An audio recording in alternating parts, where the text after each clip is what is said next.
So the first part we're gonna start with, like, to understand is what is a subject. What is a subject? So some people, when I ask this question, tell me it is the doer who is doing the action, who is applying the action. But if we are taking this sentence down here, we're gonna draw like our friend Joe, okay, and I can say that he is kicking this ball, okay. So I can here say that he or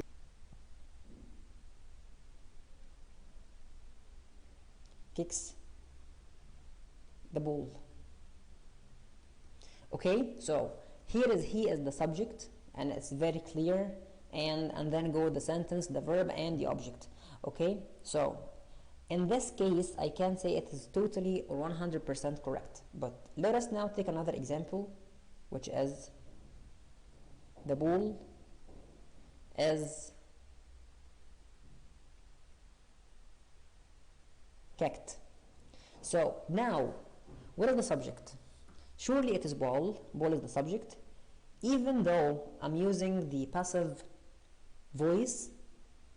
Subject as, I'm sorry, ball is the subject. So what I can guess from this part, from this point, that the subject in a very, very clear way, and this is the grammatical definition, the correct grammatical definition for the subject.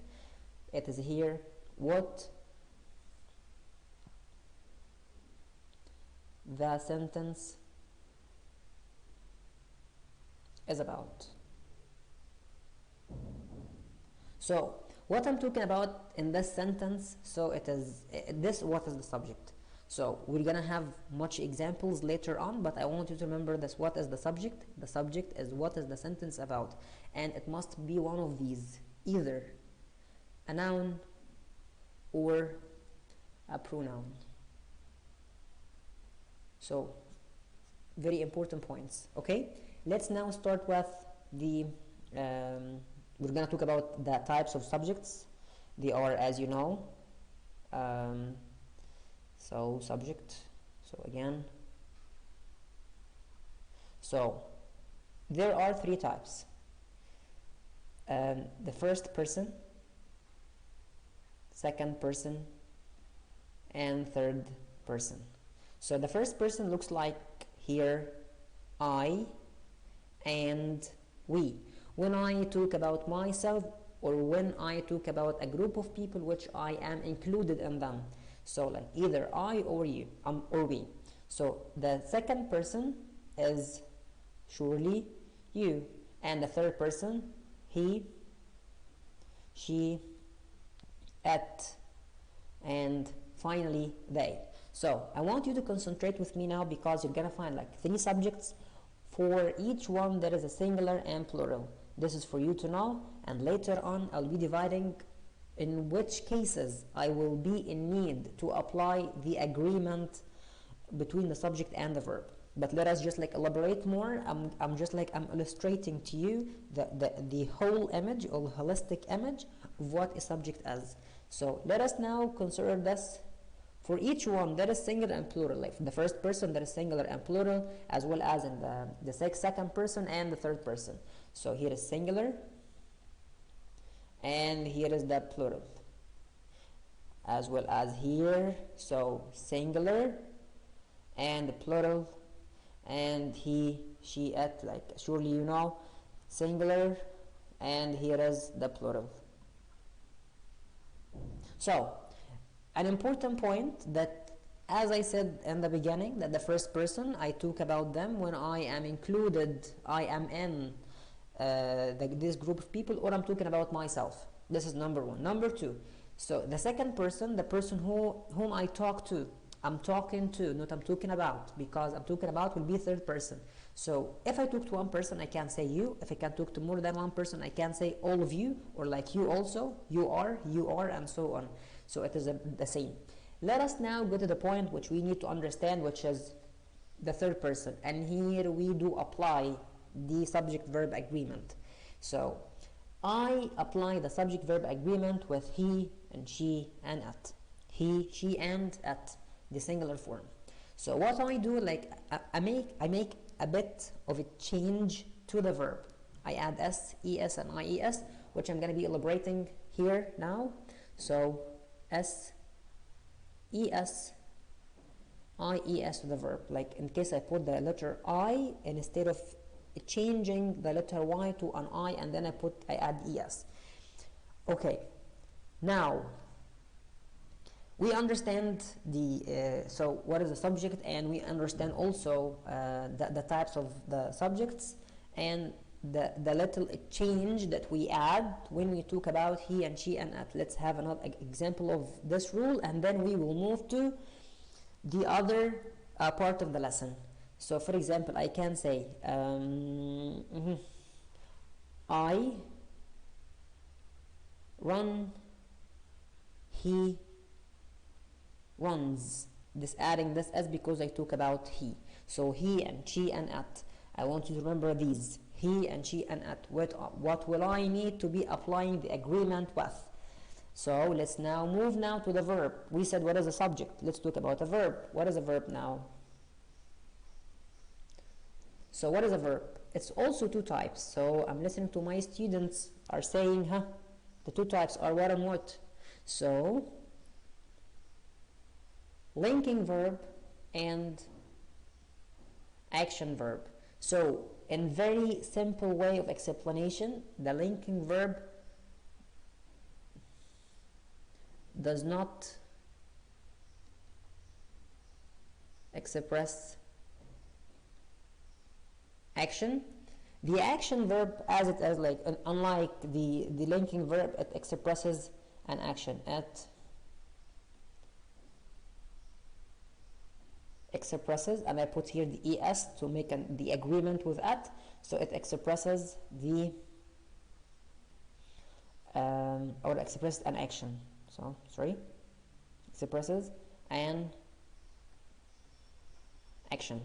Okay, let's have an example of each now. So we will write down here he. Okay, let's just 1 second. He is a student and he studies. So if you look here, I use the verb, and here also I use the verb.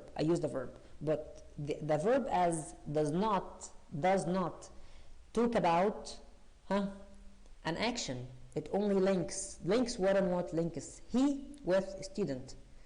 Okay, but the studies, it expresses something is happening. Someone is holding a pen, someone is reading thoroughly, someone is focusing over a book, and so on. So he's doing an action. But in this part, he's linking. So links what with what? Again, link is the subject with the subject complement, which we call here the predicate nominative, and I'll be explaining this later on. So that renames the subject. It tells me more information about the subject and so on. So now there is a very, very important point I will be mentioning before we go on to the second part, the subject. So I want you to write this down. The subject can never be a part of one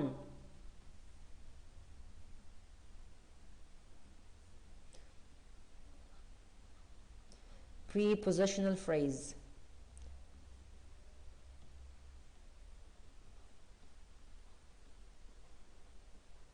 to a clause. So the subject can never be a part of one prepositional phrase to a clause. Now I will be explaining to you this, but before we start, I want you to understand very briefly, and I want you please pay me much concentration at this point, because some people now are saying, so what is a phrase and what is a clause and what is a prepositional phrase? I will tell you everything. So before we move on from this part, and I'll give you example of each. Don't worry at all. So again, so the prepositional phrase and the clause. Let us first of all define what is a phrase and what is a clause. The phrase, group of words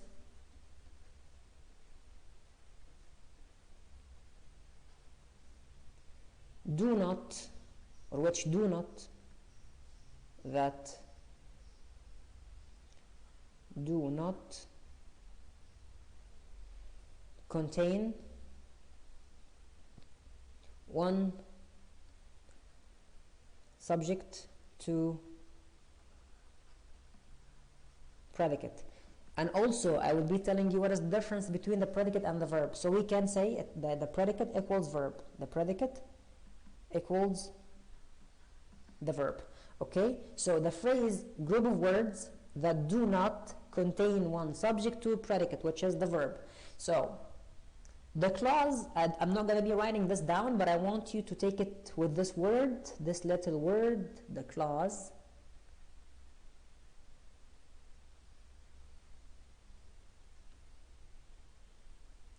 Okay, I'm sorry, it's like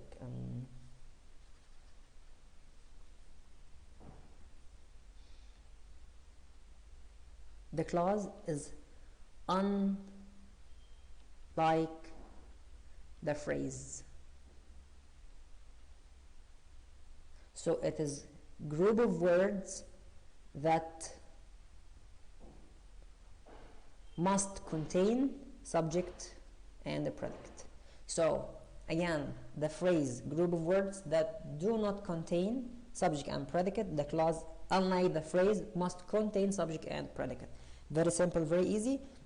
Let us now get the prepositional phrase to understand how the subject can never be a part of it as well as the clause. So let's get down to this part.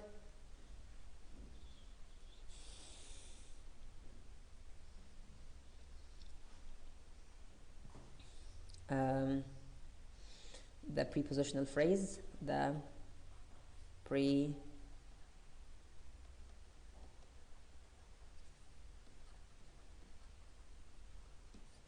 the prepositional phrase. Let us now write down here an example to understand it more. Examples make everything clear.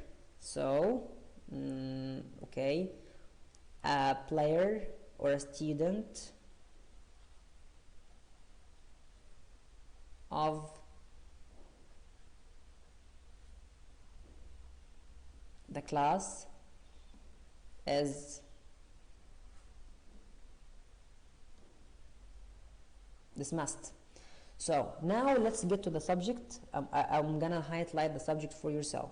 So surprisingly, that I've heard before, some of my students tell me when I ask the subject, what is the subject, they tell me a student of the class.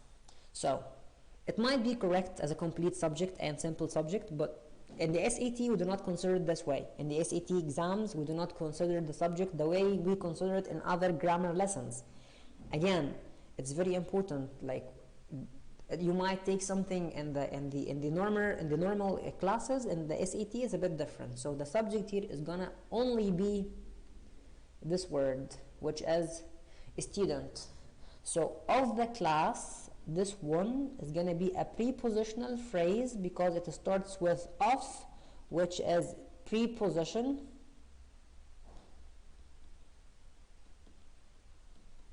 Okay, and here I got a group of words that must or do not include either subject or predicate, as you might see it now.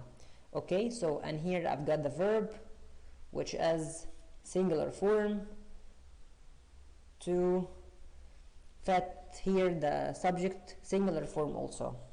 Okay, so we are done with the first part. Let's now move to the second part, which the clause. Okay, so the clause, write an example down.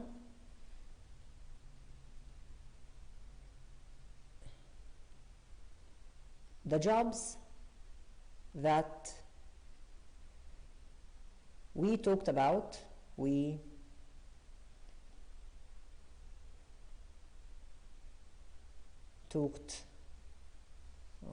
let's just leave a space. We talked about are over, for example. Okay, let's now consider the other sentence here that I've got here this is a noun and here a pronoun, and I've got here a verb and here another verb, so I may get a bit conflicted or perplexed with the subjects and the verbs. So I'm gonna do one thing here.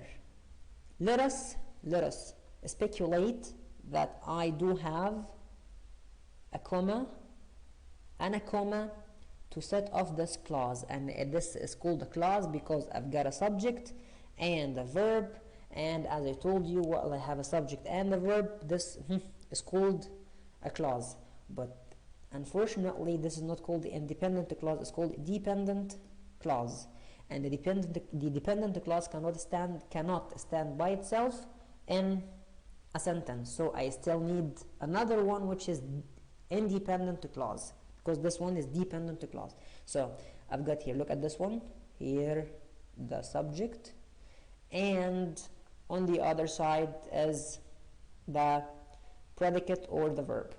So now I get here the subject. It is not a part of this clause, it is in the main clause in the sentence, not in a dependent clause, that adjective clause or noun clause, whatever the clause is. So I only have it in the main clause in the sentence, which is independent clause. So now I'm done with these 2 points. Let's now move on to our first part of the lesson, so which we called agreement with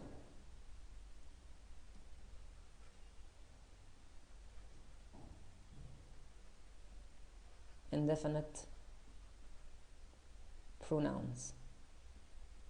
So first of all, we need to understand what is an indefinite pronoun. What is indefinite pronoun?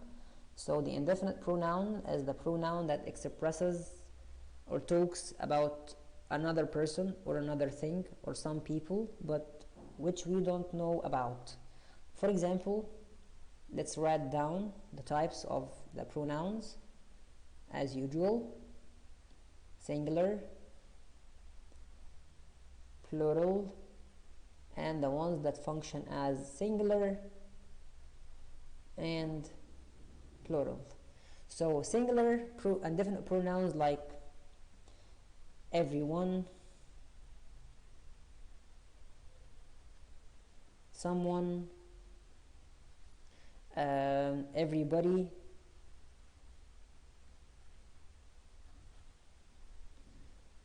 one, by the way, also either, neither, each, and so on. So the plural pronouns, they are like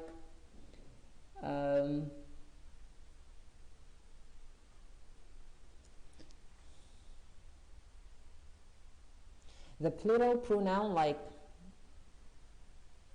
many, few, always,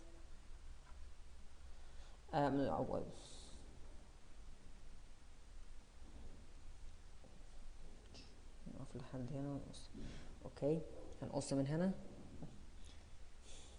The plural pronoun or the plural indefinite pronouns is like we can say many,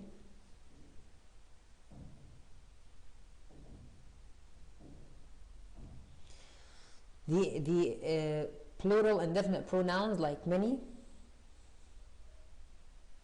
always plural actually, few,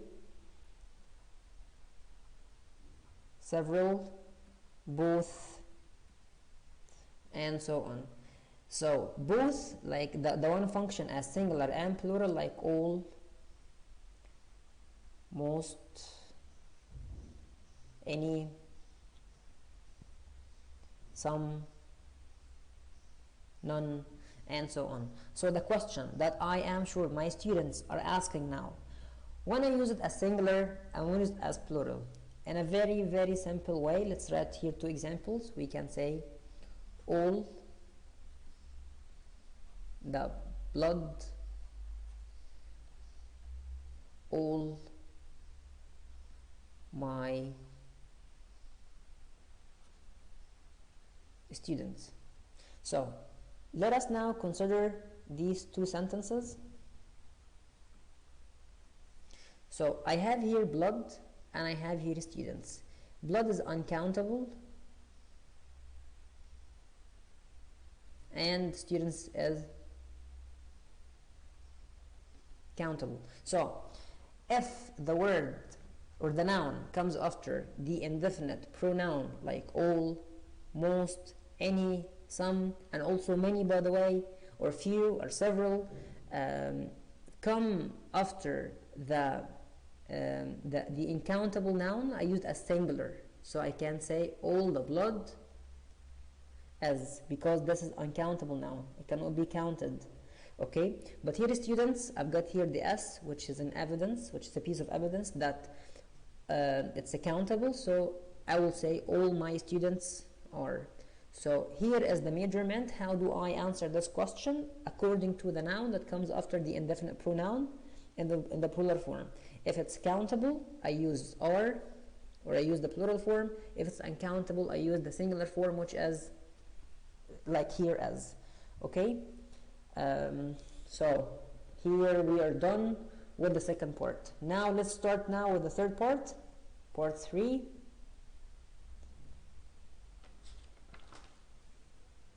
Okay, now we're gonna start with part 3. Part 3 is very, very, very simple. So I want you to remember these 3 keywords: or, nor, and. That's the name of this part. Agreement,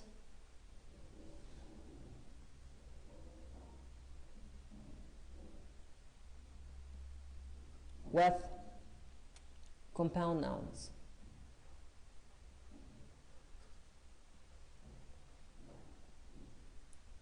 So, just like before you understand the compound nouns, I want you to remember these 3 keywords, and here, or, reminded with minus, nor also with minus, and with plus.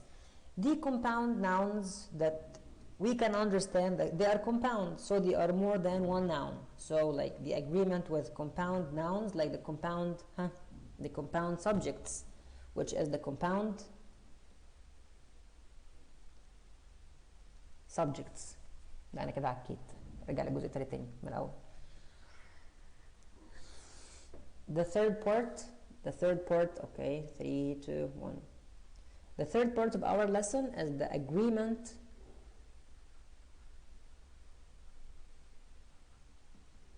with compound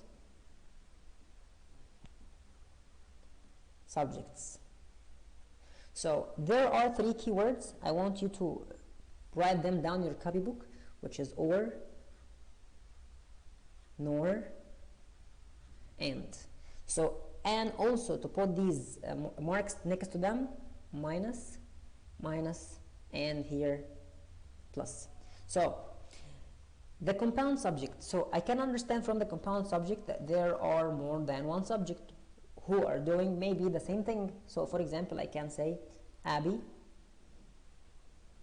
and Joe are playing football, whatever. So here what I got subject number 1 and Joe number 2. So we can add the plus, as I told here, and equals plus. Here I have he, she, they equal they. Okay, this when I talk about and. So when I talk about and, I gather the first and the second. As I said, I consider it as plus mark. So Abby and Joe, they will give me the pronoun they, which take are, and then I take the plural form of the verb, which is correct. But let us consider another one. Abby or Joe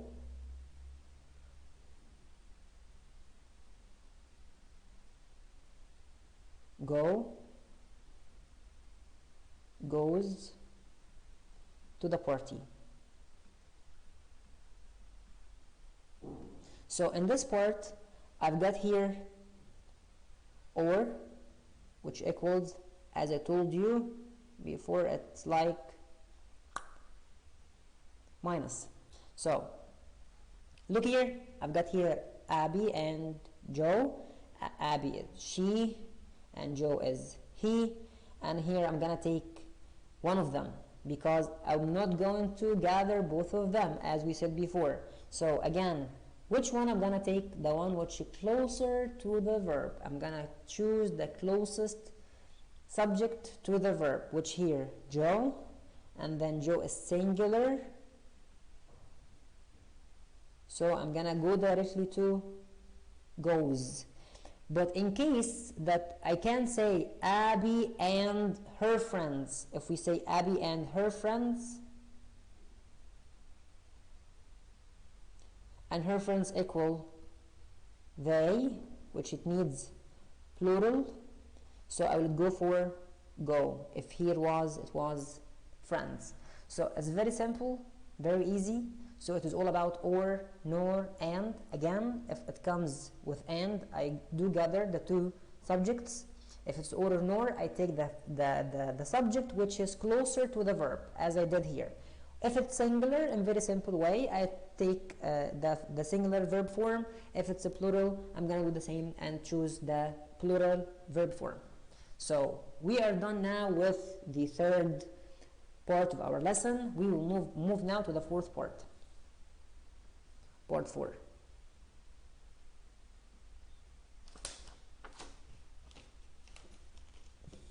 Okay.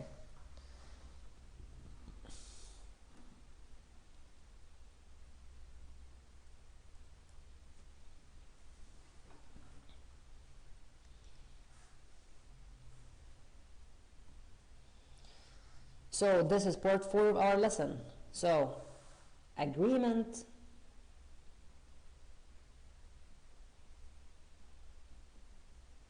with subjects following verbs. Agreement with subjects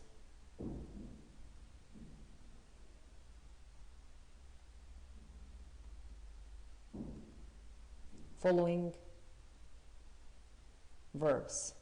So what I understand from this title, that I need to understand it, like what I mean, like the subject is coming after the verb, like this what means like by following. So the subject comes, the verb comes first, then comes the subject. So here as one example, I can say the cars are in the street. Great, the cars are in the street. Okay.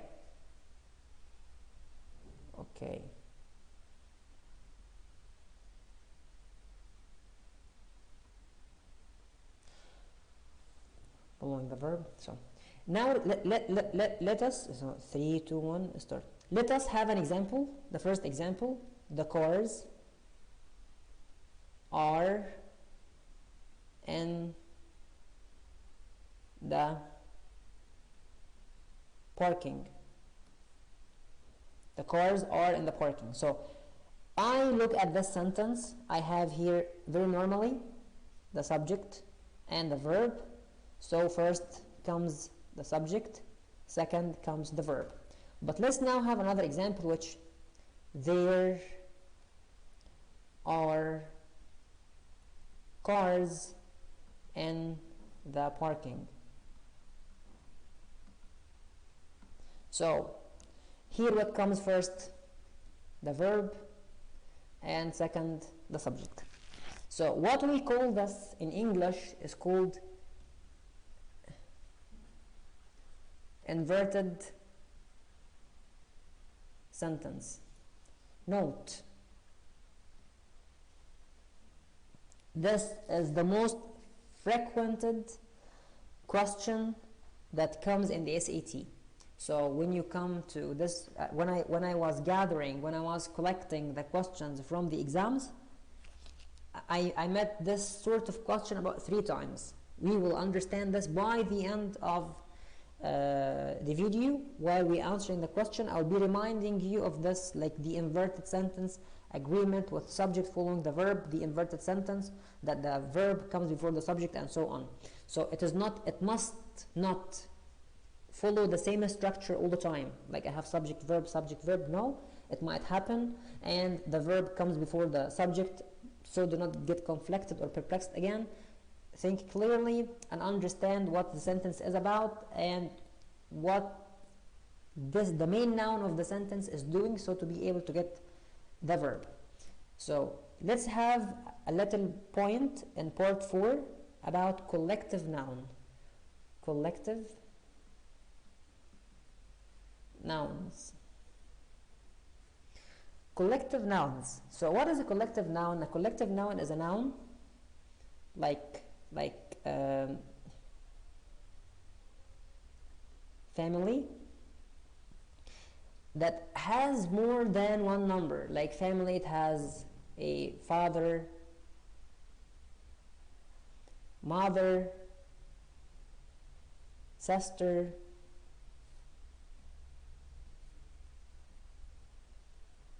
brother, maybe see grandfather, and so on. So it's one name, actually. It is only one name or one noun. Okay, but it has 1, 2, 3, 4 other examples of collective noun, like group, okay, like, so what are the other examples of a collective noun, like group, band, team, and etc. and so on. So the collective noun, which sort of, or which answer is going to be correct of the examples I will be writing down now? The family or the team?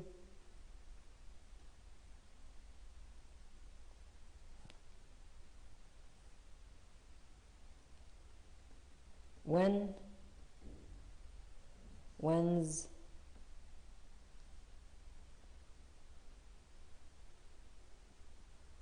the match,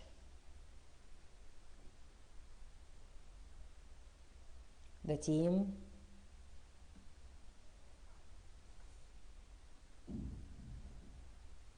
has, have,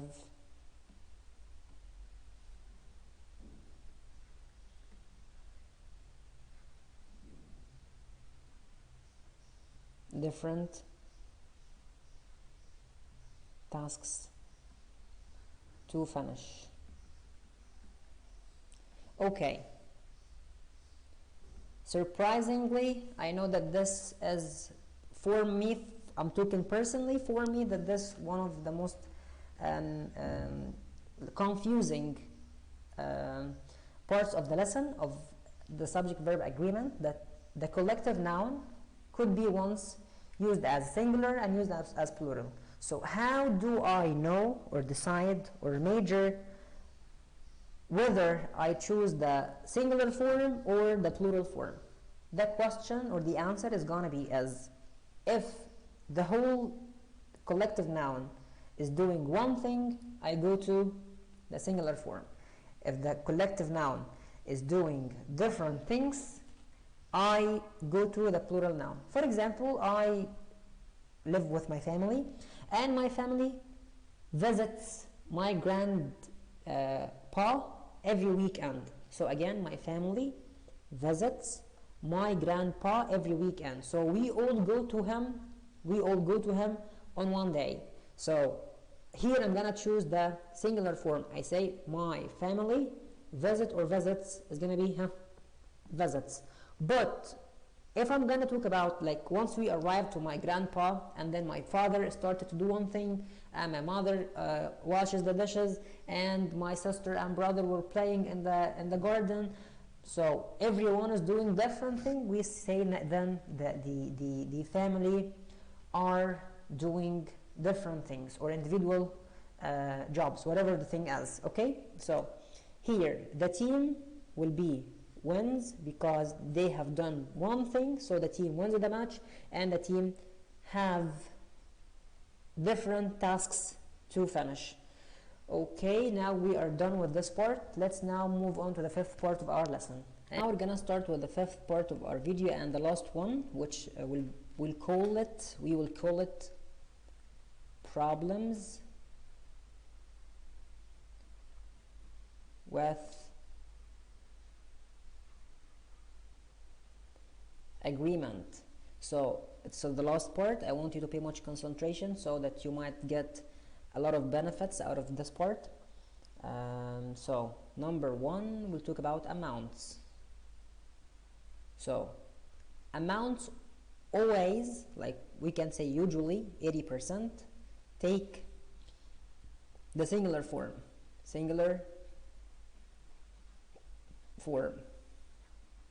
For example, I can say 3 days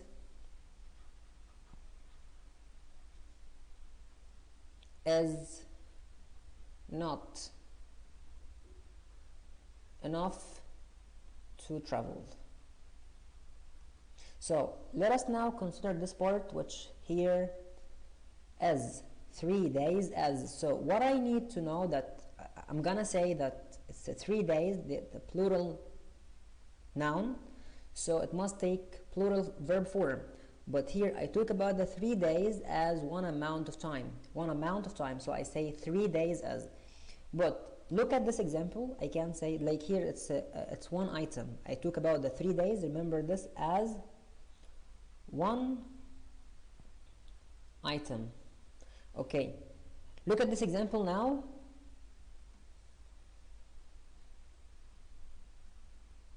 Three days. Okay, look at this example now. Start. Look at this example now. These 3 days are passing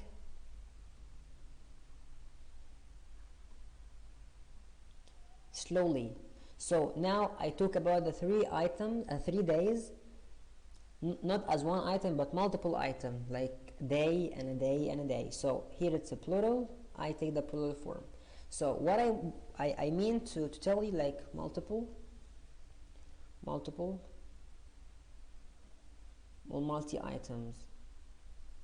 So more than okay.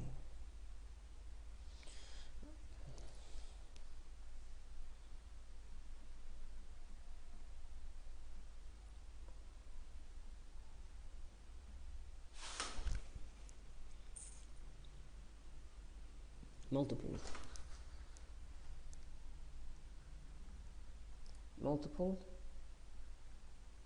items. So it's multiple items, more than one thing.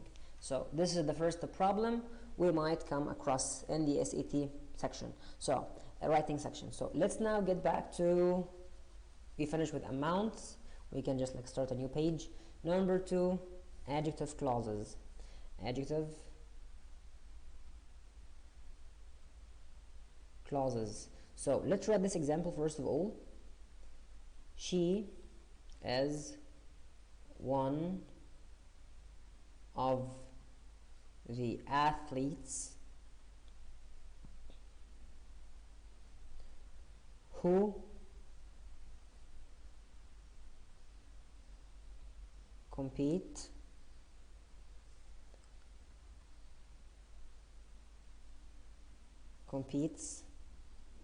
in the contest. Okay, here are the examples, or where should I choose from?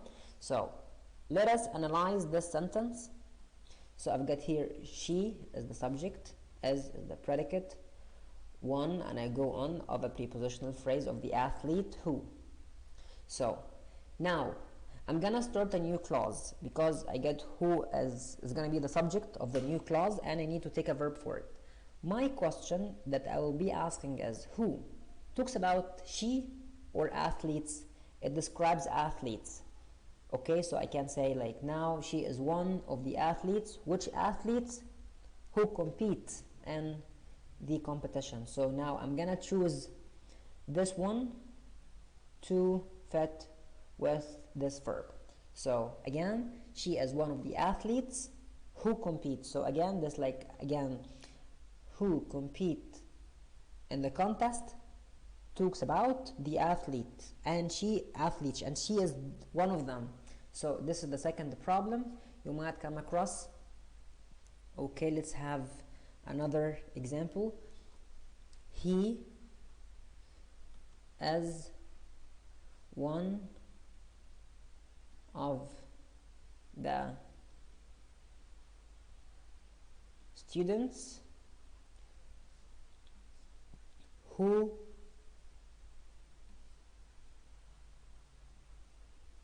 gets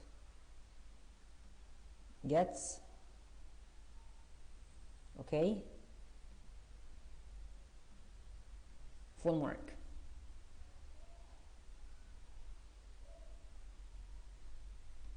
Okay, so again, let us analyze this sentence. So he at the subject, is at the verb, and then I go to the starting the adjective clause, talks to me like tells me about the students. So who, okay, I'm sorry. So who talks about the students? The students is plural subject. It gets to take who. I'm sorry, get. So now he is one of the students who get full mark. Which students? The students who get full mark. He is one of them. Okay, so this is the first problem. The second problem is here it as nouns and N E also ends in S. Okay, and this will be the last part. There will be another point, and then we'll get to the explanation. So the nouns and then S are three types. Again, only singular, only plural, and the one that has the two faces, singular and the plural. So the singular nouns are like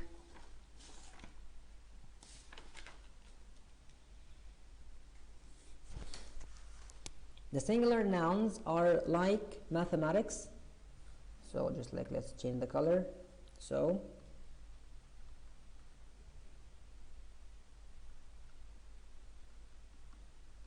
mathematics, news, measles, and physics. So we can also say mumps, social,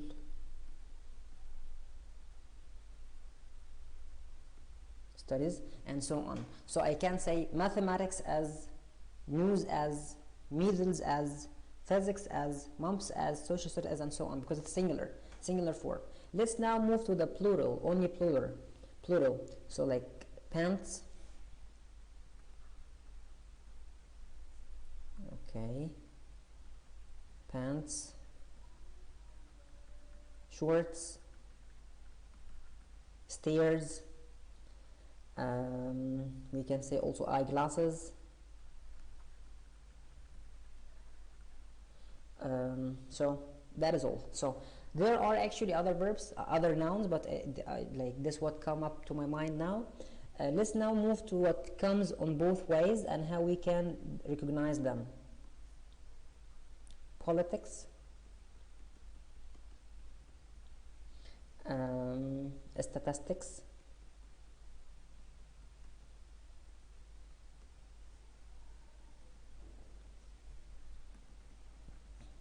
politics, statistics,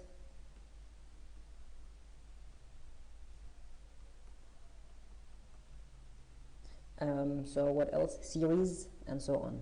Series. So I use the singular like I say mathematics as, here plural, like pants are, shorts are, stairs are, social studies as, and here the singular plural like politics if I'm talking about the politics as